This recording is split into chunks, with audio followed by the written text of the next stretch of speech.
Ok, ok, bien.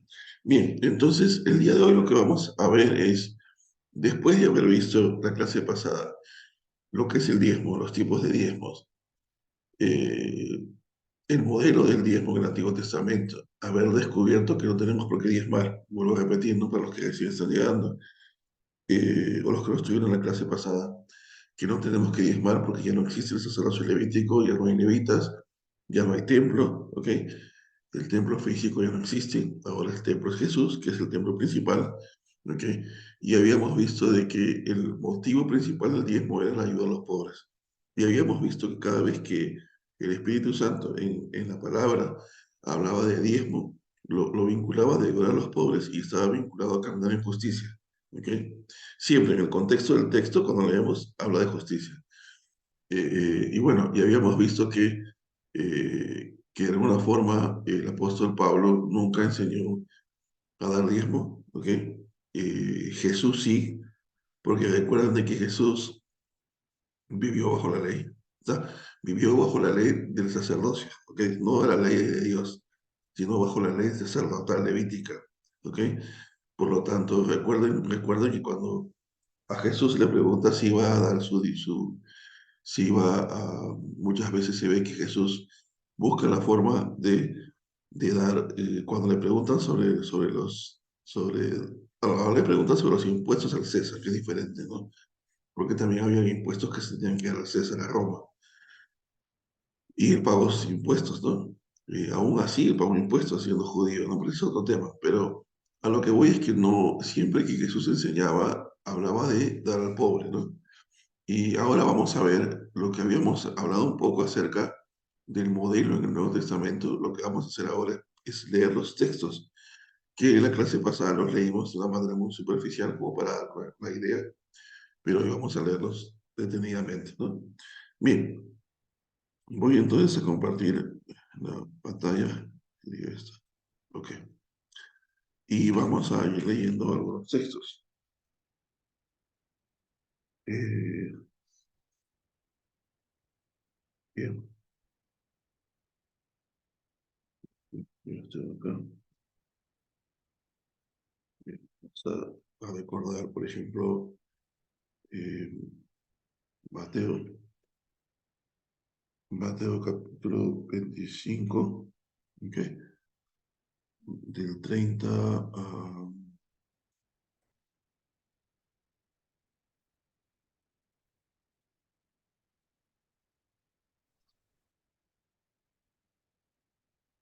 Sí, ok. Dice, y al siervo inútil escucharon las tinieblas de afuera, ahí será el lloro del crujido de los dientes, ¿no? Y dice, y cuando el Hijo del Hombre venga en su gloria, ok, y todos los ángeles con él, entonces se sentará en su trono de gloria, dice, y serán reunidas delante de él todas las naciones, y los apartará unos de otros como el pastor separa las ovejas de las cabras. Colocará las ovejas a su derecha y las cabras a su izquierda. Entonces dirá el rey a los de su derecha, venid benditos de mi Padre, heredad el reino preparado para vosotros desde la fundación del mundo. Porque tuve hambre y me disteis de comer, tuve sed y me disteis de beber. Fui forastero y me acogisteis, desnudo y me cubristeis. Estuve enfermo y me visitasteis. Estaba en prisión y vinisteis a mí. Entonces los justos le responderán, diciendo, Señor, ¿cuándo te vimos hambriento y te sustentamos, o sediento y te dimos de beber? ¿Cuándo te vimos forastero y te acogimos, o desnudo y te cubrimos? ¿O cuándo te vimos enfermo o en la cárcel y fuimos a ti? Y respondiendo el rey les dirá, de cierto os digo, en cuanto lo hiciste a uno de estos mis hermanos más pequeños, a mí me lo hicisteis. Entonces dirá también a los de la izquierda, apartados de mí, malditos, al fuego eterno, preparado para el diablo y a sus ángeles.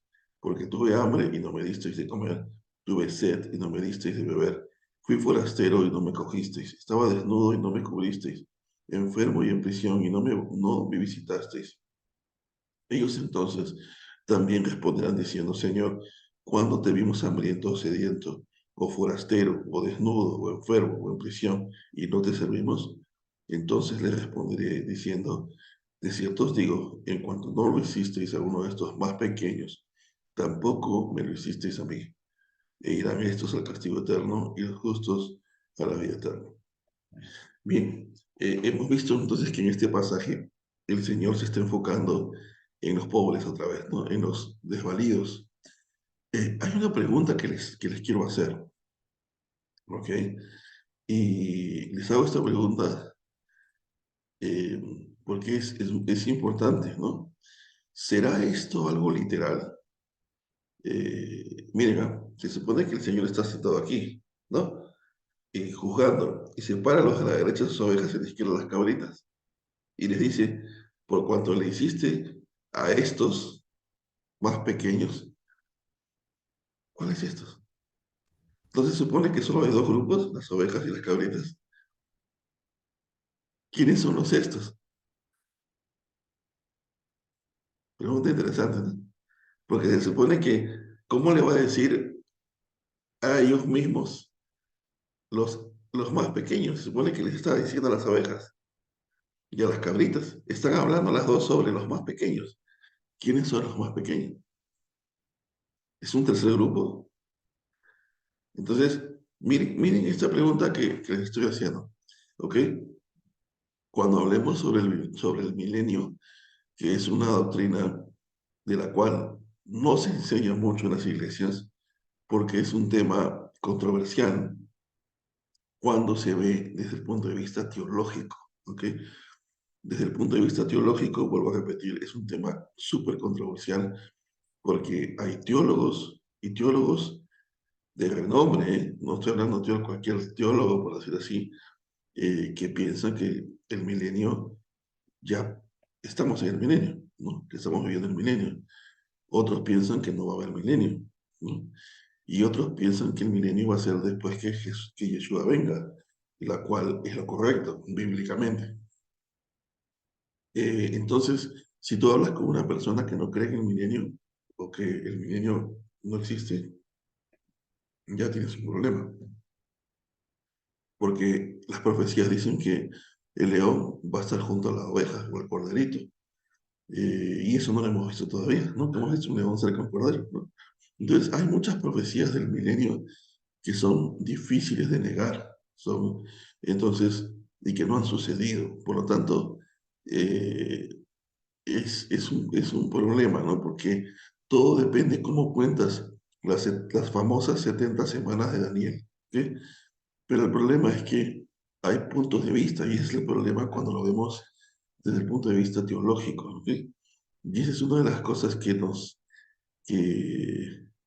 que nos pasa a todos, ¿no? Y me ha pasado a mí también desde años. Siempre he estudiado la teología desde un punto de vista y aún he conocido los otros puntos de vista.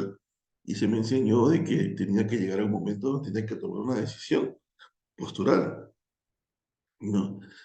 Pero llegó un momento donde a mí eso me desesperaba, ¿no? Porque decía, pues, ¿cómo voy a tomar una postura y otra persona va a tomar otra postura? No, no creo que Dios haya escrito la Biblia para confundirnos. Dios tiene que haber respuestas, ¿no? Y como les dije, cuando empecé a estudiar las escrituras desde el punto de vista, desde la perspectiva hebrea, que es diferente, porque como les he mencionado muchas veces, eh, es la perspectiva correcta. Digo, para mí es la correcta porque ellos pueden entender, o sea, desde la perspectiva hebrea, no judaica, desde la perspectiva hebrea, tú puedes entender mejor porque ellos conocen mejor la cultura, ¿ok? Y muchos pasajes de la escritura tienen que ver con la cultura, porque hay muchos hebraísmos en el Nuevo Testamento, mucho pensamiento hebreo, ¿ok? Y también hay no solamente pensamiento hebreo, sino que en el Antiguo Testamento hay que saber hebreo para entender ciertos pasajes y hay que saber conectar el Nuevo Testamento, que no debería existir, con el Antiguo. Entonces, cuando tú haces esa conexión, te vas dando cuenta que, como lo vuelvo a repetir y se lo he dicho en las últimas semanas, las respuestas al Nuevo Testamento se encuentran en el Antiguo, ¿no? Solo que a veces no las hemos visto porque nuestro cerebro está bombardeado de teología y lamentablemente, me da pena decirlo, pero hemos heredado mucha teología equivocada del catolicismo y que nosotros como protestantes no hemos cambiado. ¿no? Eh, y hay muchos temas que vamos a ir viendo. Entonces, el punto está en que esto, por ejemplo, me llama la atención porque el Señor está hablando de la puerta al milenio, ¿no? De acá viene el milenio. Entonces, está separando a la gente, los abejas y los cabritos, y luego cuando hablemos sobre el milenio, nos vamos a dar cuenta que el milenio nos promete reinar con el Mesías por 1000 años, pero nos vamos a dar cuenta que no todos van a reinar con él en Jerusalén, no todos. Van a haber, van a haber personas que van a estar en las naciones distribuidas, pero no van a tener el privilegio de reinar con Yeshua en Jerusalén, en el milenio, ¿eh? ¿Por qué? Porque no guardaron Torah, no guardaron los mandamientos de Jehová. O sea, entonces dice, y lo vamos a estudiar cuando veamos el milenio, en ese tiempo el Señor va a enseñar a guardar Torah a los que no aprendieron a guardar Torah en su vida. Yo sé que esto suena raro porque para mí fue algo como que, "What", ¿no? ¿Por qué? Porque nunca se nos enseña esto en la Escritura. Por ejemplo, no dice que Satanás va a ser atado 1000 años y que después va a ser soltado. ¿Para qué va a ser soltado? Esas cosas nunca nos han explicado y siempre se nos ha hecho creer, bajo la teoría dispensacionalista, que cuando Cristo venga en el rapto, nosotros vamos a estar arriba en el cielo 7 años, mientras todos están sufriendo aquí la gran tribulación. Y eso es un error, ¿no? Eh, Primero porque cuando morimos, nadie, aunque hay pasajes que nos hacen ver que estamos conscientes, ¿no? Igual la Biblia nos dice que va a haber una resurrección cuando Cristo venga. Entonces, hay ciertos pasajes que, por ejemplo, aquí nos habla de los más pequeños, en las bodas nos habla de los invitados, o sea, hay ciertas cosas que vamos a ir entendiendo conforme vayamos avanzando, ¿no? Bien, y que son importantísimas para entender el Apocalipsis. Yo lo que estoy tratando de hacer ahora es darles conceptos, ¿ok? Que nos van a servir cuando empecemos a estudiar el Apocalipsis y ya no se las voy a enseñar ahí porque ya las van a aprender. Entonces va a ser más fácil entender el Apocalipsis. Uy, nunca había visto este pasaje en el Apocalipsis. Ahora lo entendí fácilmente porque ya entendiste el antiguo. Entonces hacia ahí quiero ir, ¿no? Bien, entonces hasta aquí estamos viendo que Yeshua, nuestro Señor, nos está diciendo que debemos enfocarnos en los pobres. ¿Ok? Esa es la preocupación, en los pobres, en los desvalidos. Y miren qué interesante porque Él está haciendo un énfasis en el momento en que Él venga a juzgar de cómo ha sido nuestra actitud hacia los más pequeños. ¿Ok? Hacia las personas que tuvieron necesidad, que pasaron necesidad. Y esto es algo importante, volvemos a recalcar la importancia de preocuparnos por los que tienen necesidad.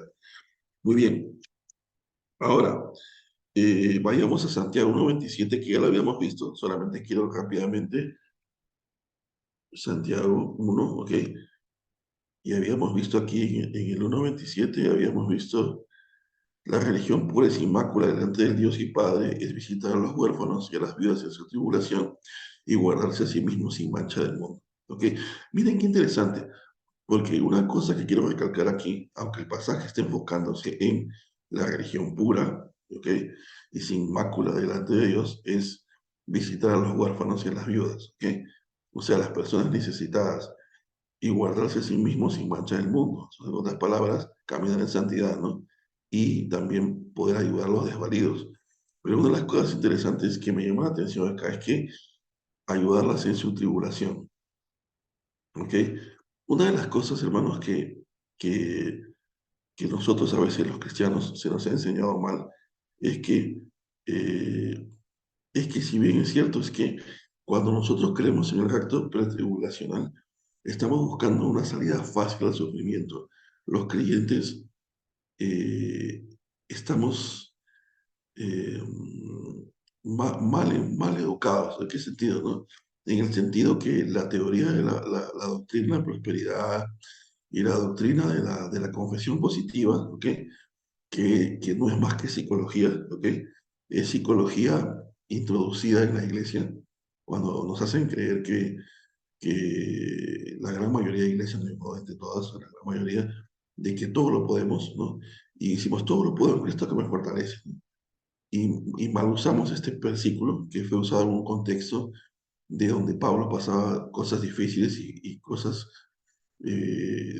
complicadas sirviendo al Señor en el ministerio y aún en la pobreza tenía escasez, pero él sabía que en escasez o en abundancia él seguía sirviendo al Señor. Ese fue el contexto del versículo. No fue y nosotros siempre usamos, no, yo todo lo puedo, todo lo puedo, todo lo puedo. Eso es psicología, ¿no? Es como un tiempo donde hubo una doctrina asiática que se introdujo en la Biblia, pero en la iglesia, que se llamaba la cuarta dimensión, ¿no?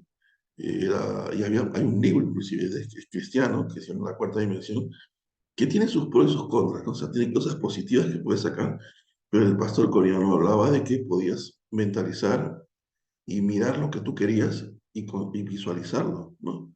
Y que eso era llegar a un nivel de fe mayor, ¿no? Eso es absurdo, ¿no? Primero, porque la palabra fe, desde el punto de vista hebreo, tiene la misma raíz que la palabra fidelidad. En realidad, para el pensamiento hebreo, fe es fidelidad. Por eso es que cuando tú tienes fe, ¿por qué? Porque tú actúas, eh, eres, actúas en sujeción, ¿ok? A la autoridad, sigues sujeta a la autoridad en medio del caos. ¿Qué significa? Que cuando tú estás en medio del caos, en medio de los problemas, tú tienes la decisión de seguir sujeto a Yeshua o al Padre o a Dios, al Padre, y mantenerte fiel, o tienes la decisión de ser infiel y decir, no, ya esto no va a pasar y te vas por otro camino, ¿ok? Por eso es que en hebreo, la palabra fe, en el hebreo pictográfico, que nosotros sabemos, significa mantenerse sujeto a la autoridad en medio del caos. Y a eso se le llama fidelidad, porque tú estás siendo fiel al Padre. ¿Por qué? Porque a pesar de las circunstancias, tú te mantienes fiel a Él. Entonces, para el pensamiento hebreo, la palabra fe, ¿ok? Eh, es igual a la palabra fidelidad, que es la misma palabra hebrea emuná, ¿ok? Y que esa palabra emuná viene de la raíz de otra palabra, la misma raíz de la palabra verdad, que es emet, y emet es la verdad, entonces tú estás siendo fiel a la verdad. Entonces, eh, es importante entender que, que nosotros nos tenemos que mantenernos fiel a la fe. Entonces, cuando alguien dice que fe es visualizar algo, está saliéndose el concepto, ¿no? Tener fe no es visualizar algo que, o sea, la Biblia dice que es la certeza de lo que se espera, la convicción de lo que no se ve, es cierto, porque tú crees en lo que Dios va a hacer por lo que Dios es, en su voluntad, pero no porque tú puedas visualizar cosas y decir, yo mañana visualizo un BMW del 2024 en mi puerta mañana. O sea, es absurdo, ¿me entiendes? Entonces, no tiene nada que ver eso con la fe. Sin embargo, hay corrientes que han venido a la iglesia y dicen, decláralo, confiésalo. Y eso nos ha engañado, porque nosotros no tenemos la capacidad de declarar nada, ni decretar nada. Podemos declarar lo que la Biblia dice, pero nosotros no tenemos la capacidad de decretar y si yo decreto tal cosa, ¿no? Nosotros no somos nadie para decretar nada. El único que puede decretar eso es el Señor. Si entonces ya Dios ha decretado ciertas cosas, entonces ¿por qué les vuelvo a decir esto? Porque eh, estas viudas pasan tribulación y se nos ha hecho creer que los cristianos no tenemos que pasar tribulación. ¿Cómo voy a pasar tribulación yo si Dios me ha dicho que soy la niña de sus ojos? ¿Dónde? O sea, y nos basamos en versículos que nos han hecho creer que nosotros no tenemos que pasar tribulación, porque la Biblia dice que el día de la ira es para los malos, ¿no? Y sin embargo, vemos aquí que las viudas están pasando la tribulación. O sea, la tribulación, desde el momento en que creemos en Yeshua, desde el momento en que Yeshua murió, resucitó y se fue, hemos venido pasando tribulación. Todos los creyentes, seguidores de Yeshua, a lo largo de la historia, han pasado tribulación por causa de su fe. Pero Jesús dijo en Mateo 24, pero llegará un día donde habrá una gran tribulación como nunca antes de la vida en la historia. Ese es el momento que se viene pronto, donde todos los cristianos vamos a ser perseguidos por seguir a Yeshua. Entonces, estas mujeres viudas ya están pasando en sí tribulación. La tribulación es parte del Evangelio. Viene ahí dentro del paquete, ¿ok? O sea, si tú quieres seguir a Yeshua, vas a pasar tribulación. No puedes separarlo, ¿sí? Entonces acá vemos que las viudas están pasando tribulación. Entonces, este texto nos hace entender, las viudas pasan tribulación y debemos ayudarlas en medio de su tribulación. Muy bien, ahora, en Santiago capítulo 2 dice, oíd hermanos míos amados, no escogió Dios a los pobres según el mundo para que sean ricos en fe y herederos del reino que prometió a los que le aman. Pero vosotros habéis afrentado al pobre. No os oprimen los ricos y ellos mismos se gastan en los tribunales. Ahora, hay una cosa aquí, hermanos, que hay que, aquí otra vez está enfocándose en los ricos, ¿no? No se cogió Dios a los pobres y ahí otra vez vemos los pobres. Y solamente quiero recalcar algo ahí que hay que aprender a diferenciar y vamos a aprender a diferenciar en el transcurso del tiempo. Cuando habla del reino, se refiere al reino de Yeshua en esos 1000 años. Hay que saber diferenciar cuándo se refiere al milenio y cuándo se refiere a la eternidad. Son dos cosas distintas. Eso también lo vamos a ir aprendiendo, ¿sí? Muy bien, ahora en Mateo 19, veamos aquí, Mateo 19, versículo 16, dice, y he aquí acercándose uno le dijo, ese es el joven rico, ¿no? Habíamos visto el joven rico que le dijo que se había seguido todos los mandamientos, pero luego Yeshua o Jesús les dice que si es capaz de vender todo lo que tiene y hacer a los pobres, y él no quería hacer eso. Y ahí Jesús de una forma práctica demuestra que en realidad él no había entendido la verdadera esencia de los mandamientos, ¿no? Y era preocuparse por el otro, ¿no? Y ver por la necesidad del otro, ¿no? Y que prácticamente los 10 mandamientos se resumían, no han sido cambiados, ¿eh? Se resumen en amar al Padre con todo tu corazón, tus fuerzas, tu alma, ¿no? Y a tu prójimo como a ti mismo. O sea, ¿a qué se refieren los mandamientos? Pues a eso, a enfocarte en amar a Dios y en amar al prójimo. Entonces, Yeshua le demuestra de que él realmente no ha aprendido a amar al prójimo, porque si él hubiese aprendido a amar al prójimo, sería capaz de compartir lo que tiene con los pobres, ¿no? Y prácticamente otra vez Yeshua se enfoca en los pobres, ¿no? Muy bien, ahora vamos a ver un poco de Lucas, capítulo 12. Quiero que veamos lo que estoy mostrando es el contexto de cómo la Biblia se enfoca en los pobres, ¿no? En los necesitados, que es una cosa importante. Ok, dice, no temáis manada pequeña, porque vuestro Padre se complació en daros el reino. Vended vuestras posesiones y dadme limosna. Haceos bolsas que no envejecen, tesoro inagotable en los cielos, donde el ladrón no se acerca ni la polilla destruye. Porque donde está vuestro tesoro, ahí también estará vuestro corazón. Otra vez, vemos que el Señor está incentivando a que la gente dé limosna y comparta sus bienes con otros. Muy bien, Mateo 6.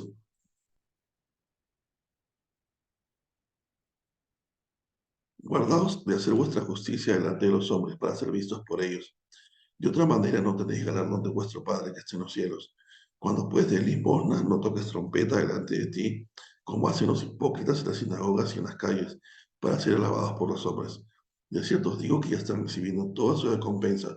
Pero tú, cuando des limosna, no sepa tu izquierda qué hace tu derecha, para que así tu limosna sea en secreto, y tu Padre que ve en lo secreto te recompensará en público. Bueno, acá esa palabra en público no existe en los originales, pero lo vemos aquí porque esa es la BTX. En la manera sí te recompensará en público, ¿no? Eh, Algunos comentaristas plantean de que eso de recompensar en público sigue siendo soberbia, ¿no? Porque estás buscando recompensa pública. Pero acá simplemente dice tu padre que te ve en secreto te recompensará. Punto, ¿no? Y otra vez vemos ahí que el Señor está enfocándose en los necesitados. Muy bien. Mateo 25,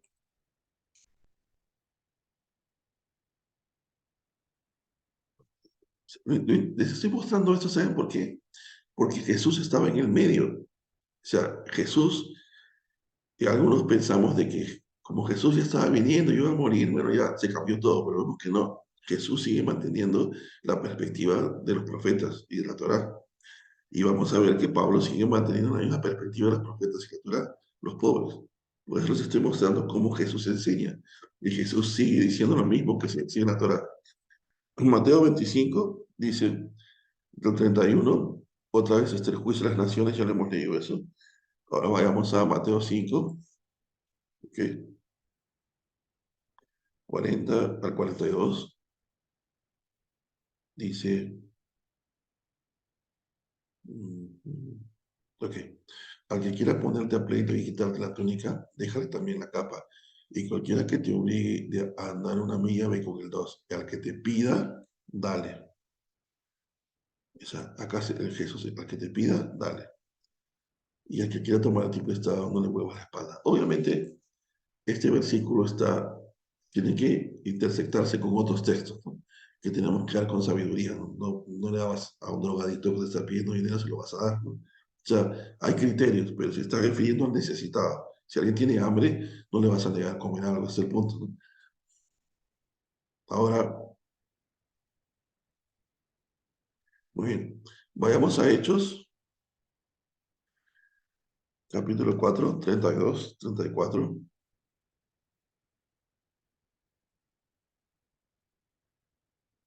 Uno solo era el corazón y el alma de la multitud de los que creyeron, y ni uno solo decía ser suyo propio de algo de lo que poseía, sino que tenían todas las cosas en común. Miren qué interesante, ¿no? Y con gran poder los apóstoles daban el testimonio de la resurrección de Jesús y había abundante gracia sobre todos ellos. Y no había ningún necesitado entre ellos, pues todos los que poseían tierras o casas las vendían y llevaban el dinero de las casas vendidas y lo ponían a los pies de los apóstoles y se distribuía cada uno según su necesidad. Miren qué interesante, ¿no? Porque yo pienso que si esta actitud hubiese estado mal, los apóstoles hubiesen dicho no, pero los apóstoles jamás dijeron no hagan eso. Los apóstoles estaban de acuerdo con esa actitud. Lamentablemente, si nos ponemos a pensar, también nosotros hemos sido influenciados por un sistema capitalista egoísta, ¿no?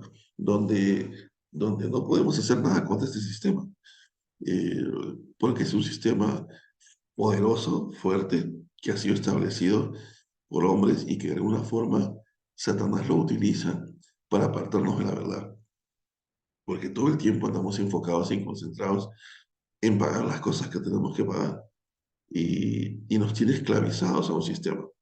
Todo el mundo anda en eso. Miren, te levantas a las 6 de la mañana, te bañas, te cambias, tomas tu desayuno, te vas a trabajar. Miren, termina tu hora, regresas a tu casa, duermes, comes, al día siguiente haces lo mismo. O sea, estamos esclavizados por un sistema. Entonces, inclusive nos mandan a estudiar a las universidades para aprender, luego salimos, nos contratan en un trabajo, escuchamos las órdenes de un jefe durante 8 horas y seguimos, pasan 8 horas y regresamos. O sea, estamos sistematizados como máquinas, ¿se han dado cuenta? Entonces, ¿y para qué? Para enriquecer a los más ricos. ¿Quiénes son los más ricos? Las 13 familias más ricas del mundo, entre ellos los Rockefeller y los Rothschild, ¿no? Que son las familias más poderosas del mundo y que son Illuminati y que controlan las iglesias satánicas y la llegada del anticristo y dirigen todo eso, ¿no? Eh, a tal punto que, por ejemplo, tú pides un préstamo y ni siquiera te dan el dinero, te dan una tarjeta de crédito y en la computadora le ponen el número. Pero realmente habrá dinero o solo es un número, ¿no? Ahora que se hace todo en línea. Entonces, o sea, lo que trato de decir en resumen es que estamos en un sistema que nos controla y que la única forma de salir de ese sistema es en Yeshua y eso lo vamos a ver en el milenio. Cuando Él venga ahí a reinar, va a haber un reino justo, diferente. Entonces, pero en este tiempo, miren, ellos están tratando de compartir todo. La pregunta es, ¿seríamos capaces de hacer eso ahora?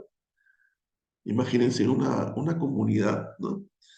Eh, Imagínense que a lo mejor, no sé, compramos unos condominios inmensos y todos los cristianos vamos a vivir ahí y todos compartimos todo lo que tenemos.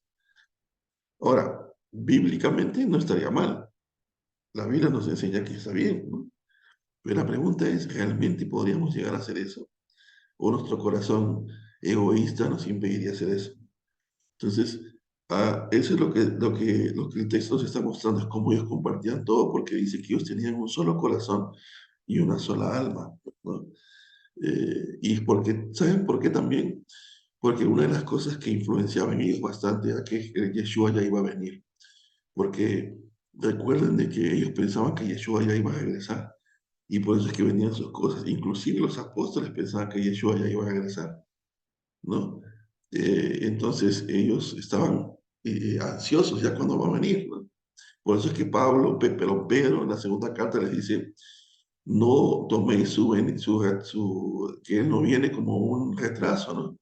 Sino que Dios, o sea, ama y quiere que todos vengan al arrepentimiento. Eh, entonces, bien, vemos ahí el corazón. Mira, ahí nos está la Biblia mostrando el modelo. Si bien es cierto, no podemos hacer eso ahora, si se nos da la oportunidad, bueno, sería genial. Pero si no lo puedes hacer, por lo menos lo mínimo que deberíamos hacer es que cada vez que veamos a un hermano en necesidad, poder ayudar. Eso es importante. Si tienes para ayudar, ¿por qué no? Bien. Y luego dice, veamos aquí, Romanos 5. Bueno, Romanos 5. Ok. Bien. Del 25 dice, oh, perdón, 18 creo que es. No, 26, perdón. No, no veo. Romanos, Romanos. No, no, no, este no es, perdón, me equivoqué, es Romanos 14. Ok. Dice, recibid al débil en la fe, pero no para contender sobre opiniones, dice. Uno cree que se puede comer de todo, otro que es débil come verduras, el que come no me lo pesa el que no come, y el que no come no juzga al que come, porque Dios ha aceptado. Fíjate que hay una parte importante. El que tiene en estima el día, no tiene en estima por el Señor, el que come como el Señor. Sí, pues, sí,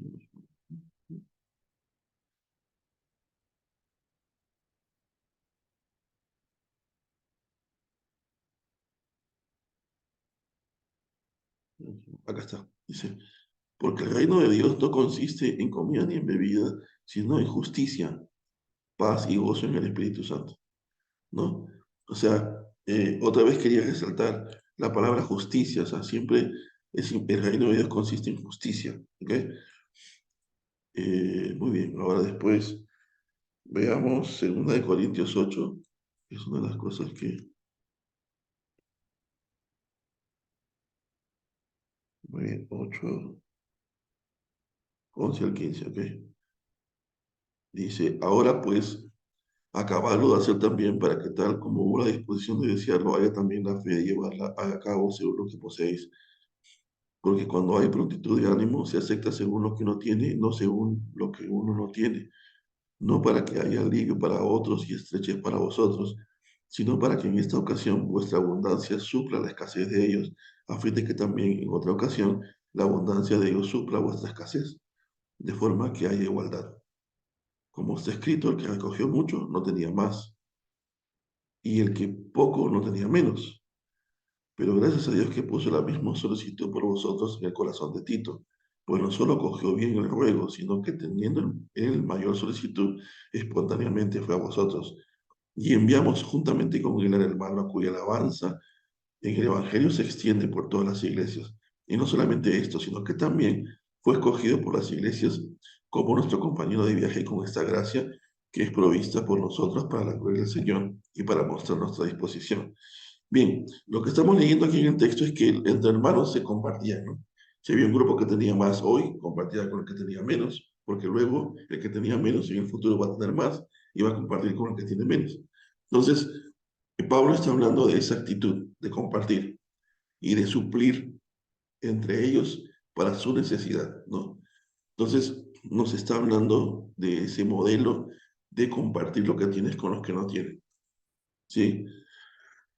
Muy bien, ahora quiero ver con ustedes este texto de acá. Ya hemos visto que Pablo nos está diciendo que debemos compartir. Ahora veamos lo que dice en 2 Corintios, vamos a ver aquí, 11:9. 2 Corintios 11, versículo 9, dice, vamos a leerlo desde el 8, ¿sí? He despojado a otras iglesias recibiendo salario para serviros a vosotros. ¿Ok? Eh, Dice, y estando presente con vosotros cuando tuve necesidad, no fui una carga para nadie, porque los hermanos que fueron de Macedonia proveyeron lo que me faltaba, y en todo me guardé, y me guardaré de seros carga. Es una verdad del Mesías en mí, que esta gloria no me será impedida en las regiones de Acaya. ¿Por qué? Porque no os amo. Dios lo sabe, pero lo que hago lo seguiré haciendo para cortar el pretexto de quienes desean un pretexto para ser hallados iguales a nosotros en aquello que se glorían. Porque estos son falsos apóstoles, obreros deshonestos, en que se disfrazan de apóstoles del Mesías. Y no es de extrañar, porque el mismo Satanás se disfraza de ángel de luz. Así que no es muy extraño si también sus ministros se disfrazan como ministros de justicia, el fin de los cuales será conforme a sus obras. Bien, aquí vamos a leer un poco el contexto para que vamos a entenderlo. Dice, ojalá me soportaréis un poco de insensatez, pero soportarme, pues os celo como celo de Dios, porque os desposé con un solo marido para presentaros como una virgen pura al Mesías. Pero temo que, así como la serpiente con su astucia engañó a Eva, así se han desviado vuestros pensamientos de la sinceridad que es en el Mesías. Porque en verdad, si el que viene proclama a otro Jesús al cual no predicamos, o recibéis otro espíritu, el cual no recibisteis, u otro evangelio, el cual no aceptasteis, bien lo soportaríais. Y creo que en nada he sido menos que los apóstoles más eminentes, pues aunque sea tosco en la expresión, no lo soy en el conocimiento, y en todo lo hemos dado a conocer de todas las maneras a vosotros. Qué interesante, ¿no? Miren, me llama mucho la atención, aunque no estamos hablando de eso, que el apóstol Pablo dice, aunque haya sido un poco tosco en la expresión, no lo soy en el conocimiento. Lo que pasa es que Pablo era, según la historia, el historiador John Pollock, Pablo era muy vehemente. ¿Eh? Sí, Eddie. Oh, perdón, pensé que quería decir. O sea, Pablo era muy vehemente en su temperamento. Pablo tenía un temperamento muy fuerte. ¿Ok? Y a veces cuando Pablo decía las cosas, era muy directo, ¿no? Y por eso es que a veces tenía ciertos impases con Pedro, ¿no? Bueno, y vemos aquí que él está juzgando un poco la actitud de otras personas y le dice, si sos capaces de soportar a otros, ¿no? Que hacen lo malo, ¿por qué no me soportáis a mí, ¿no? Pero lo más interesante es que está diciendo que él no quiere ser carga para nadie, ¿no? Y que él ha recibido lo que otros le han dado, ¿no? Que le han ayudado a suplir sus necesidades. Muy bien, vamos a leer el otro texto que es ujú, ¿Por qué? Primera de Tesalonicenses, No, yo pensé que iba a tomar desayuno. No, no, no, no. capítulo No, 2. hoy vengo nomás. Hoy vengo más. Voy a... Dice, Yo no le he dicho, yo le he dicho, papá, me voy, chao. Y me dice, ¿por qué te vas a ir? Ya, yo voy. dice 2:9, dice, porque os acordáis, hermanos, de nuestra fatiga y arduo trabajo, que trabajando de noche y de día, a fin de no ser gravosos a ninguno de vosotros, os proclamamos el Evangelio de Dios. Vosotros sois testigos y Dios de cuánta santa, justa e intachablemente nos comportamos con vosotros los que creéis. así como sabéis de qué modo tratamos a cada uno de vosotros como un padre a sus propios hijos. Miren qué interesante, ¿no? O sea, ellos están diciendo que ellos en ningún momento han sido gravosos a ninguno de ellos como iglesia, sino que ellos han trabajado de día y de noche para suplir sus necesidades y que lo han hecho, se han cansado y han trabajado de forma, o sea, arduamente, ¿no? Sin parar. Entonces, y están diciendo, y aún así ellos han proclamado el Evangelio. Muy bien, eso es importante. Ahora vayamos al siguiente texto, que es Segunda Tesalonicenses,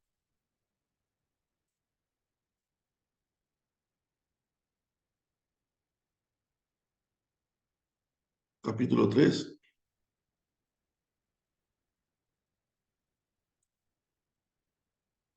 versículo 8.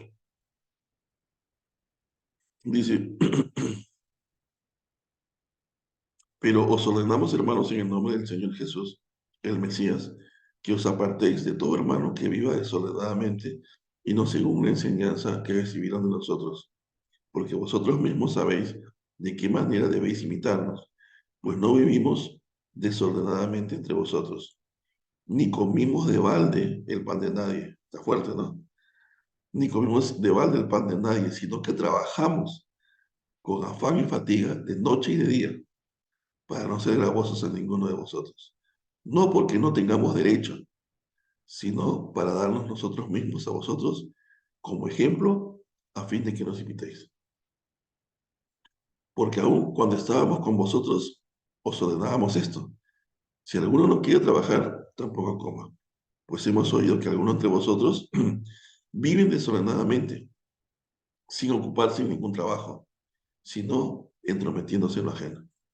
Está fuerte, ¿no? O sea, pero qué importante que el apóstol Pablo nos está dando el ejemplo. O sea, él siendo el apóstol, el que se atrevió a decir, imítame a mí, imitarás a Cristo, en ningún momento pidió que le den. Ningún momento le debemos pedir dinero. Eso es lo más interesante, no pide dinero. Pero ¿qué hace Pablo?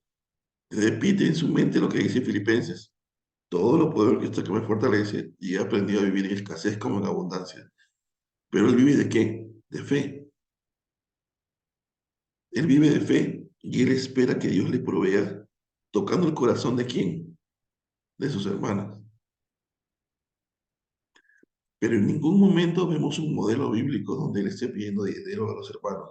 Oigan, hermanos, por favor, hoy vamos a pasar la ofrenda y por favor, fulano, te la recógela.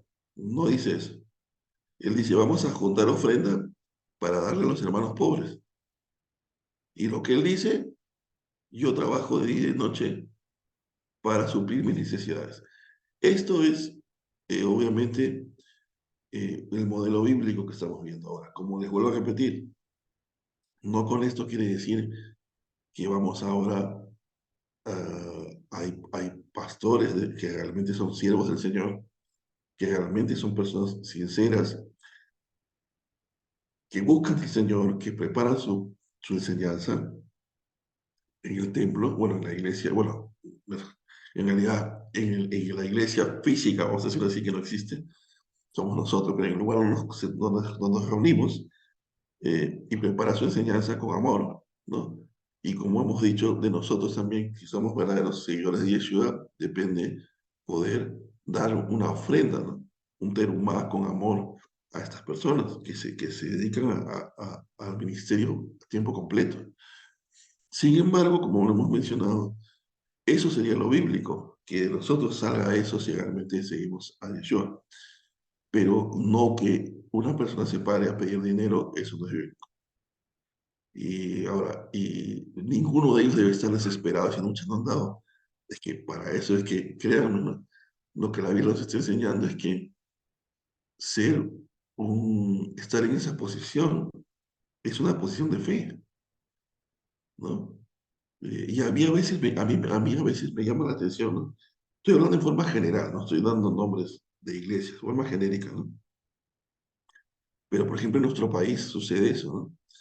Que generalmente las iglesias principales, ¿no?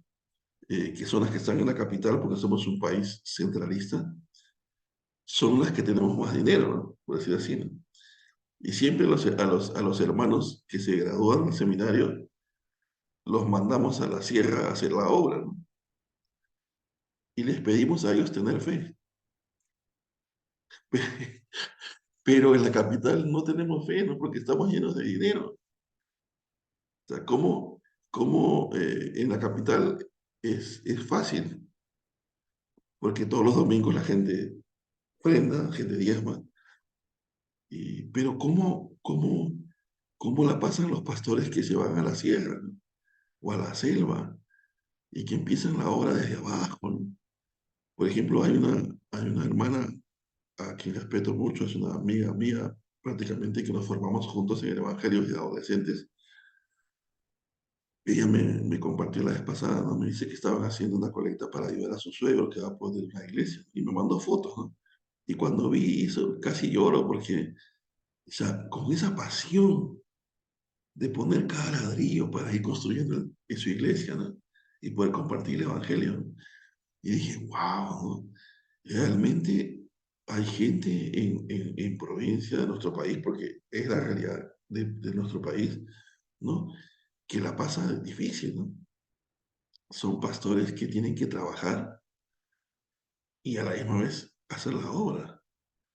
Inclusive hay pastores que yo conozco que en Perú que empezaron la obra y les fue tan difícil levantar la obra porque la economía era tan difícil que al final terminaron poniendo una empresa o graduándose de otra cosa, ¿no? Y a veces nos los hemos juzgado por eso, ¿no? Ah, que te apartaste de la fe. Y no es así, sino que más bien están demostrándonos que están haciendo lo bíblico, ¿no? Están buscando generar dinero y así ayudan a los jóvenes. Por ejemplo, este pastor empezó su obra, pero luego dijo, ¿cómo llegó a los jóvenes, no? Y creó, bueno, un grupo de fútbol, ¿no? Y ahí atraía jóvenes a ese lugar y luego les predicaba y les hablaba, ¿no? Y fue difícil. Yo lo vi cuando estaba en el seminario, cuando se graduó, ¿no? Y algunos quizás algunos quizás a lo mejor no lo han juzgado, ¿no? Ya se apartó de la fe. Pero es que es muy difícil, ¿verdad? Fíjate que mañana te digo, ¿sabes qué? Te pongo aquí en Chachapoyas y tienes que construir una iglesia. ¿De dónde sacan los recursos? Entonces, hay que tener realmente fe para eso, ¿no? Entonces, si realmente vemos siervos del Señor que necesitan nuestro apoyo, tenemos que dárselo, ¿no? Pero del otro lado, no es bíblico que las personas estén pidiendo dinero, ¿no? Pablo nos está demostrando que no es así, ¿no? Nos está dando el modelo correcto, siendo apóstol, ¿no? Bien, vayamos entonces ahora eh, a ver lo que es 2 Corintios 8.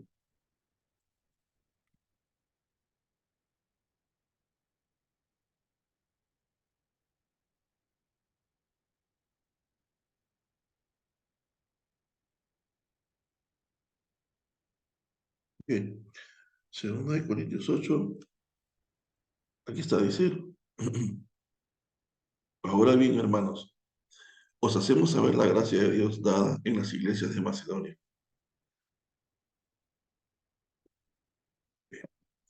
que en medio de la gran aflicción con que han sido probados, la abundancia de su gozo y su extrema pobreza abundaron en la riqueza de su generosidad. Miren qué interesante. Pablo nos está diciendo que aún podemos estar en extrema pobreza, pero siempre hay algo que dar, ¿no? Pues doy testimonio de que espontáneamente dieron según su capacidad, ¿no? Y aún por encima de su capacidad, suplicándonos con muchos ruegos que les concediéramos la gracia de participar en este servicio a los santos. Miren qué interesante, porque han dado conforme a su capacidad. Y a veces hay iglesias, vuelvo a hablar general, sobre todo en Latinoamérica, que, ¿cómo se llama? Y sobre todo en Centroamérica, bastantes iglesias que exigen a la gente pobre a pactar. Y le dice, tú estás pobre porque no diezmas, tú estás pobre porque no pactas, vengas un pacto con nosotros, ¿no? Y yo he visto gente pobre, ¿qué? Que no tienen para comer, angustiados y preocupados a fin de mes porque tienen que dar su pacto.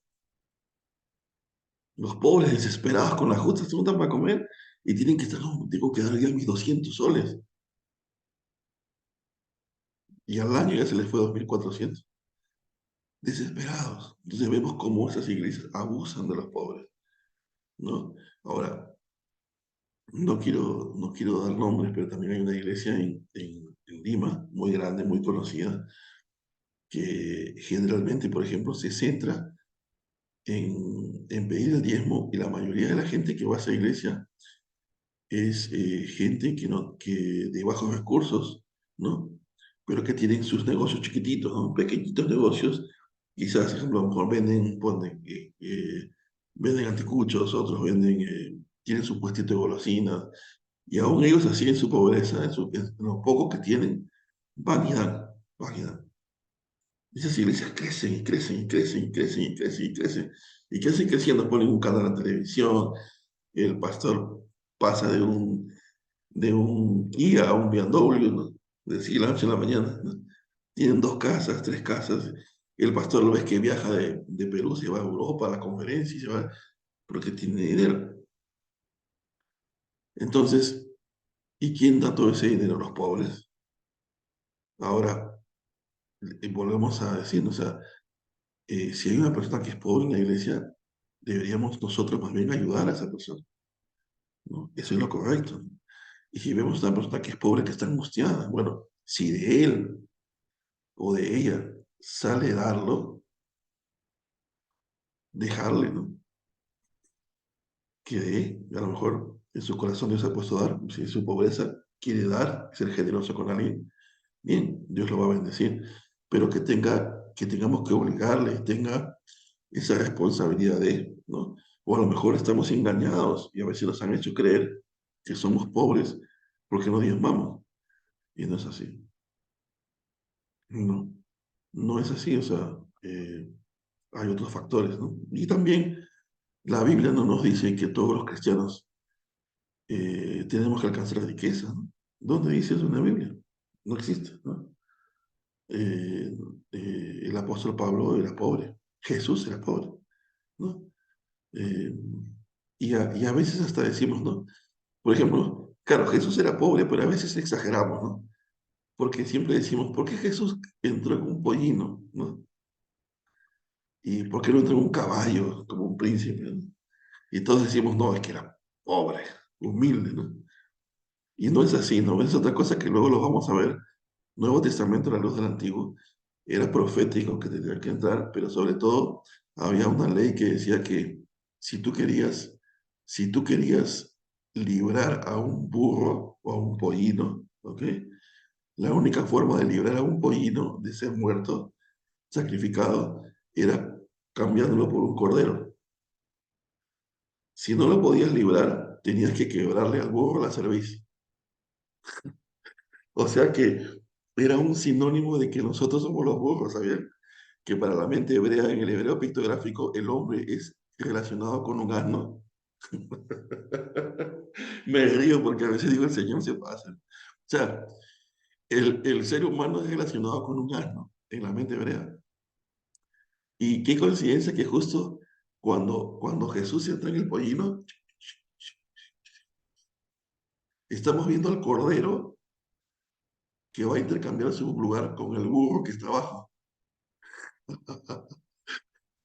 O sea, nosotros, pues, ¿no? ¿Me entiendes la idea? O sea, bueno, bien. Entonces, es sarcástico, ¿no? Pero bien. Entonces, estamos viendo ahí que el Señor dice que ellos han dado conforme a su capacidad, ¿no? Y luego les dice, y superando lo que esperábamos, siguieron primeramente ellos mismos al Señor y a nosotros por voluntad de Dios. Así que animamos a Tito para que tal como la había comenzado, también completará de igual modo esta gracia entre vosotros. Por tanto, como en todo abundáis, en fe, en palabra, en conocimiento, en toda solicitud y en vuestro amor, para con nosotros, abundad también en esta gracia. No lo digo como mandamiento, sino para poner a prueba por medio de la solicitud de otros la sinceridad de vuestro amor. Miren qué interesante, ¿no? Porque conocéis la gracia de nuestro Señor Jesús, el Mesías, que siendo rico, se hizo pobre por amor a vosotros, para que vosotros fueras enriquecidos con su pobreza. Y en esto doy mi opinión, porque os conviene a vosotros que comenzáis desde hace un año, no solo a hacerlo, sino también a desear hacerlo. Ahora pues acabadlo de hacer también, para que tal como hubo la disposición de desearlo, haya también la de llevarla a cabo según lo que poseáis. Porque cuando hay prontitud de ánimo, se acepta según lo que uno tiene, no según lo que uno no tiene. No para que haya alivio para otros y estrechez para vosotros, sino para que en esta ocasión vuestra abundancia supla la escasez de ellos, a fin de que también en otra ocasión la abundancia de ellos supla vuestra escasez, de forma que haya igualdad. Bien, vemos otra vez, y vuelvo a recalcar esto, porque es importante, lo estamos viendo en muchos pasajes. La única forma, veces en las que Pablo pide dinero no es para él, sino para los pobres. Y les pide a ellos que por favor desarrollen esto, que esta va a ser la forma de probar su verdadero amor. Si que realmente ellos tienen amor, van a compartir, ¿no? Bien. Ahora, hay que entender también que en una sociedad como la sociedad hebrea o judía, las personas, el mayor oficio era vivir del campo, ¿no? Era ser agricultor, eran trabajos duros, ¿no? Y no eran trabajos, pues, que uno podía decir, vas a ser rico, ¿no?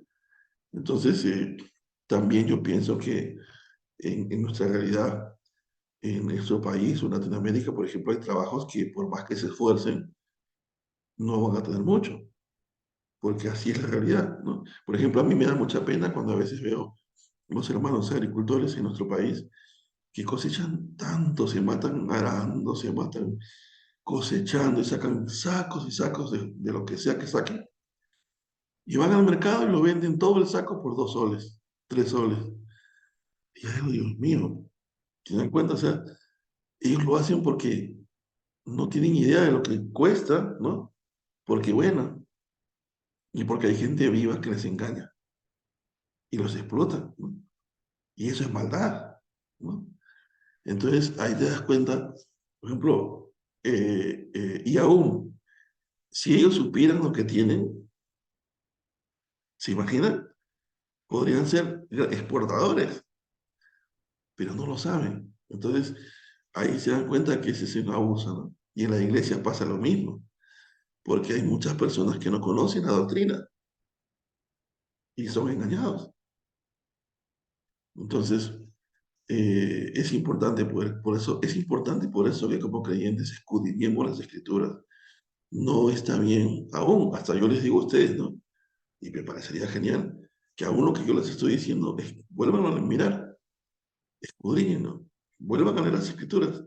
Y se van a dar cuenta que desde que empezamos a hacer tres clases ya, yo no les he hablado de ningún modelo humano. No me han escuchado a mí decir, como en las clases de teología que hemos llevado hermenéutica, teología uno, teología 2, teología 3, teología... Y ahora no me han escuchado a mí decirles, fulano de tal, ¿no? El año tal. Solo les estoy diciendo, miren, vamos a leer la Biblia. Y la Biblia nos está diciendo lo que es, ¿no? Bien, eh, vamos a leer Segunda de Corintios.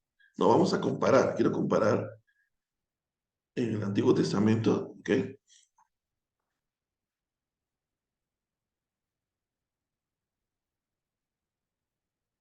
Vamos a ver aquí, por ejemplo, no sé qué, entonces,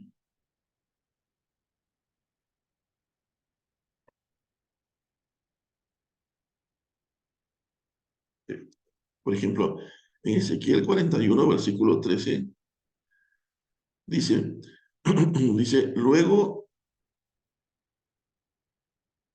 espérense un ratito también, espérense un ratito, no quiero poner aquí,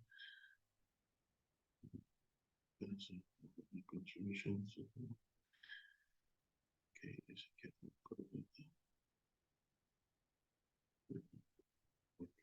Conexión 4430.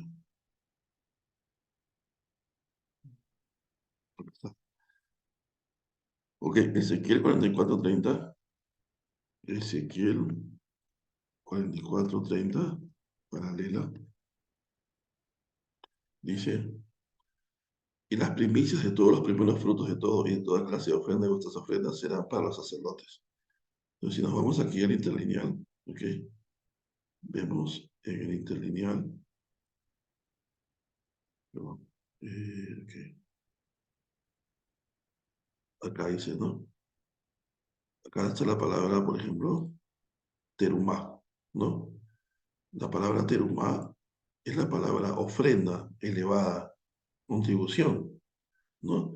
Y es la que iba para los sacerdotes, ¿ok? O sea que para los sacerdotes no se usaba la palabra diezmo. Los sacerdotes recibían una terumá, aún en la Torá, en el Antiguo Testamento. Por eso es que en el español puede sonar así, pero en el hebreo la palabra es terumá. O sea que los sacerdotes recibían una ofrenda. Por eso en inglés dice offerings, ¿no? Ahora, veamos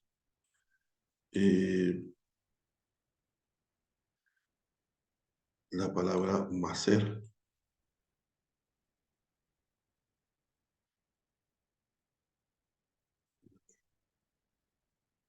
¿No? Eh,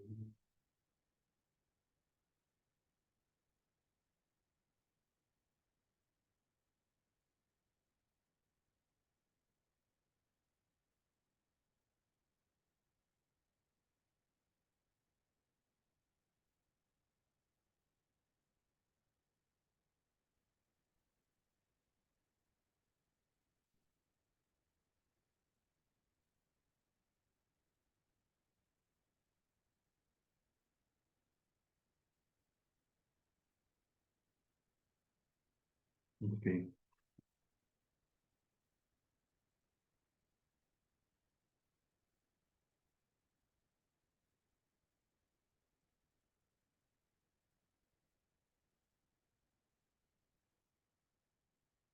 pero,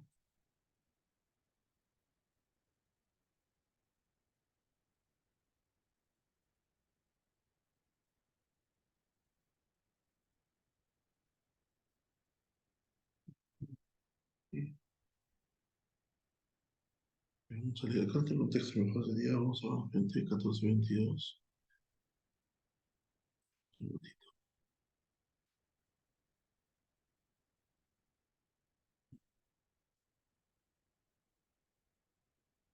No, también existe otra palabra que es decate, pero decate también es más la palabra macer. Veamos aquí. Vamos aquí.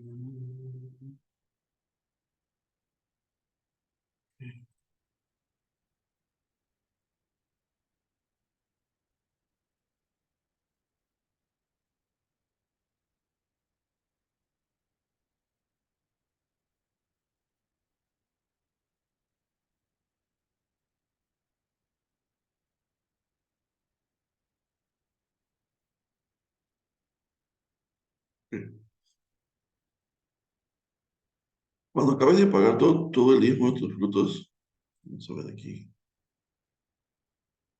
Ok. Cuando acabes de pagar todo, los primeros diezmos de tus frutos, aquí, miren, ven, aquí está la palabra, que es la palabra diezmo, que es la palabra maser o masar o mashash, ¿no? Mashad. Esa es la palabra que se utiliza para diezmo, ¿no? Entonces, ¿qué es la décima parte? Entonces, por eso les decía, hay que diferenciar cuando se usa la palabra diezmo, ¿no? Y cuando se utiliza la palabra ofrenda, que es la que hemos visto aquí, que es la palabra terumá.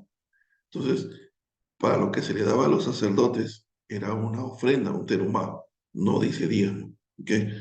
Entonces, ni siquiera podemos decir que en el Antiguo Testamento los sacerdotes recibían un diezmo. Claro, comían inclusive, mira, el sacerdote comía de lo que sobraba de los sacrificios.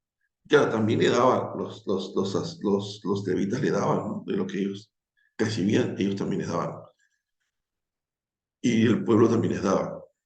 Pero a lo que voy es que eran ellos los que venían y le daban por amor y obedecer a Yahweh, ¿no? O sea, de nosotros tiene que ser una obediencia al Señor, ¿no? Al Padre, ¿no? Porque hemos hecho pacto con Él en Yeshua, en el Hijo, ¿no? Entonces, de nosotros es correcto, pero no vemos a ningún sacerdote pidiendo eso. Entonces, quiero dejar claro esto, ¿no? No para juzgar, y vuelvo a terminar con esto, quiero terminar, no para juzgar a los que son buenos siervos del Señor, ¿no? Y aún, obviamente, hay personas que lo hacen de gran corazón y sirven al Señor y aman al Señor. Entonces creo que el Espíritu de Dios nos dé discernimiento, ¿no? Y el Señor nos dé discernimiento para realmente poder ser de bendición para estas personas que con lo que Dios nos bendice, y bueno, poder darle un terumá, ¿no? Una ofrenda, ¿no? Yo sé que es imposible que cambiemos el concepto de diezmo, ¿no? Es imposible mañana ir a tu iglesia y de pronto agarrar un micrófono y decir, ¡hey! No se puede diezmar, ya no existe. Te van a tildar de loco, te van a tildar de hereje, ¿no? Eh, es imposible, porque son cosas que las venimos arrastrando de siglos, ¿no? Entonces, más bien, ¿cómo se llama? Solo orar, ¿no? Orar al Señor y más bien nosotros tratar de hacer en nuestra vida lo que estamos aprendiendo. ¿Cómo? Pues que Dios ponga en tu corazón dar un terumá para tu pastor, ¿no? Ayuda a los pobres, a las viudas, ¿no? A los necesitados, ¿no? Y bueno, y orar para que el Señor hable el entendimiento de más creyentes para que entiendan, ¿no? De que hay cosas que son modelos humanos que hemos heredado y que no están en la Escritura, ¿no? Aún estamos viendo que ni siquiera yendo al Antiguo Testamento, ni siquiera yendo al Antiguo Testamento vemos que el diezmo haya tenido otro propósito más que ayudar a los pobres. O sea que ni siquiera para decir, no, en el Antiguo Testamento era así, ya ni siquiera tendrías defensa ni argumentos.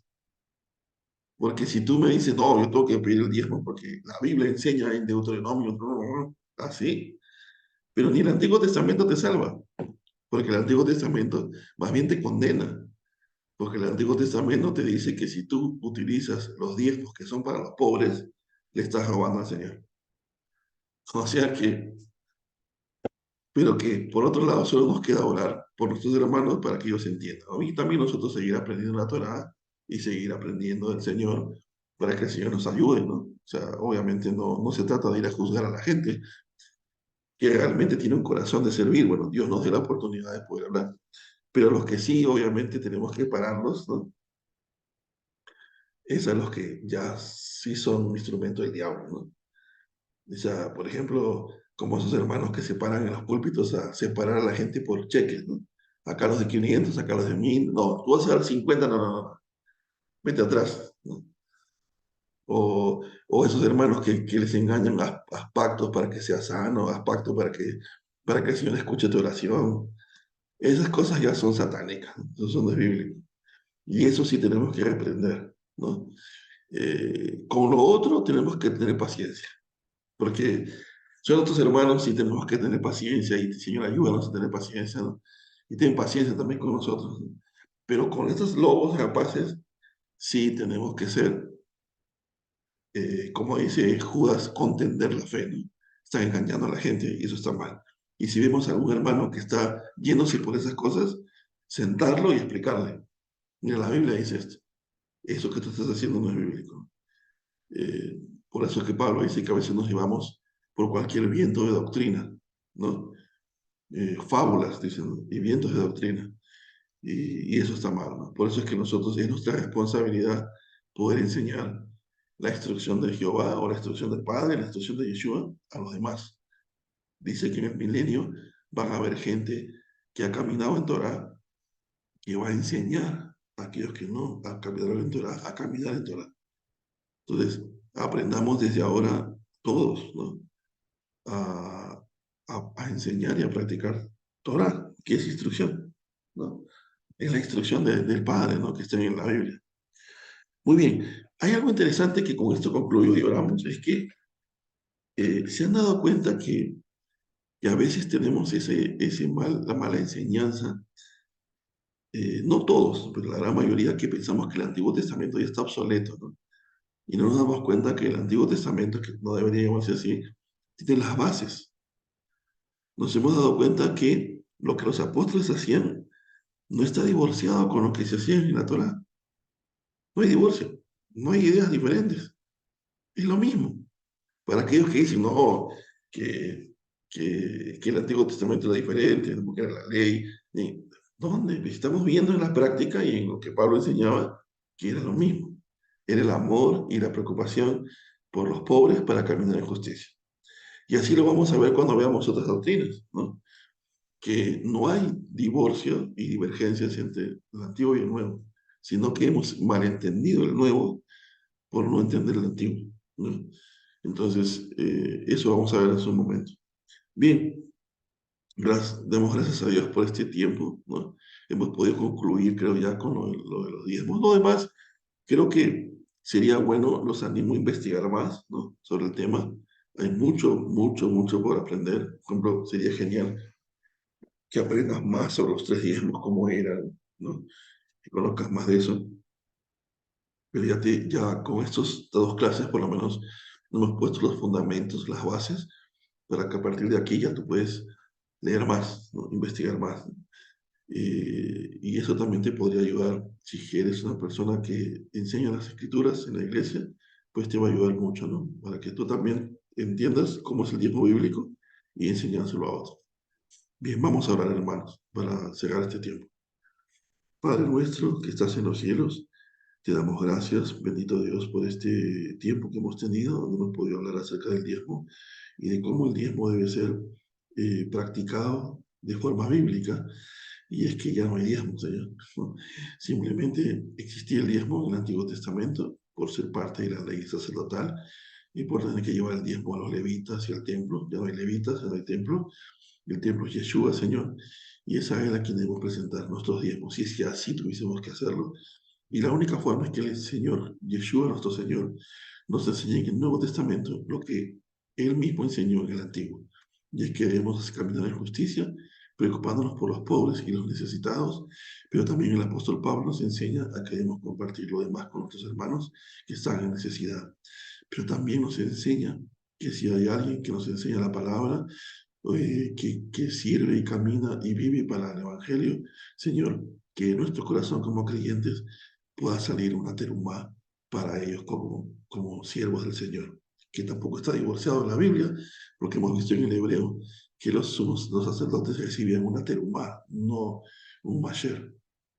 Así, Señor, que te damos gracias por esto y te pedimos que nos ayudes a caminar de forma bíblica, Señor, y que no nos llevemos por vientos de doctrinas, ni tampoco por teologías que a veces son importantes y nos educan y nos ayudan, pero muchas veces también nos confunden porque son creadas por humanos, organizadas por humanos, clasificadas por humanos, y a veces cuando leemos la Biblia y contradice nuestra doctrina, tenemos un problema. Y es porque ya no nos estamos llevando por la Biblia, sino por la teología. Y eso es difícil. Ayúdanos, Señor. Somos humanos. Ayúdanos a diferenciar las cosas y a aprender lo que la Biblia enseña. Te damos gracias y te damos gracias, Señor, por este ministerio de Creciendo en la Verdad. Señor, para que todos nosotros podamos seguir creciendo en el conocimiento de la verdad. Amén, Señor. Me encanta esa palabra, Padre, porque amén significa que la verdad fluye de principio a fin. Y te doy gracias porque tú también eres el principio y el fin, porque tú eres la verdad. Gracias, Señor. En el nombre de Yeshua oramos. Amén. Bien, hermanos, que Dios los bendiga. Ha sido un placer verlos, tenerlos aquí un día más. Que el Señor los guarde. Les envío un fuerte abrazo. Que tengan un bonito fin de semana. y nos vemos en la siguiente clase. Ya les voy anunciando, más bien ahorita les mando el link del video pasado, ¿sí? Y que Amén. ya está ahí colgado, ahorita se los mando, ¿sí? Gracias, más bien hermanos, que el Señor los bendiga. ¿Alguno tiene alguna pregunta, verdad? No quiero tampoco ser, ninguno tiene un comentario, alguna pregunta, ¿seguro? Gabriel, ¿quieres compartir algo? Gabriel está haciendo congelado, ¿eh? Sí, aquí estoy con frío. No, hermano, está bien, quedó claro. Me ha gustado, más bien me ha dado ganas de investigar más todavía sobre el tema. Excelente, excelente, Gabriel. Está bien. Ok, mis hermanos, entonces un fuerte abrazo, que el Señor los bendiga. Que el Señor los guarde y que mañana tengan un hermoso tiempo en la iglesia. Bendiciones. Gracias, hermano. Dios le bendiga. Gracias, hermano. Hermano, Bendiciones. Bendiciones, hermano. Gracias, gracias por todo. hermano Ricardo, Claro, Dios te bendiga. Te Gracias. mando un abrazo para cada uno. claro, más Bendiciones. claro. Dios es bueno. Bendiciones, hermano. Gracias. Dios los bendiga. Dios le Ana Elena, bendiga. hasta luego, hermanos. Bendiciones. Bendiciones, Buen fin de hermano. semana. Buen fin de semana. Gracias. Gracias por la Gracias, gracias. Bendiciones, hermanos. Gracias.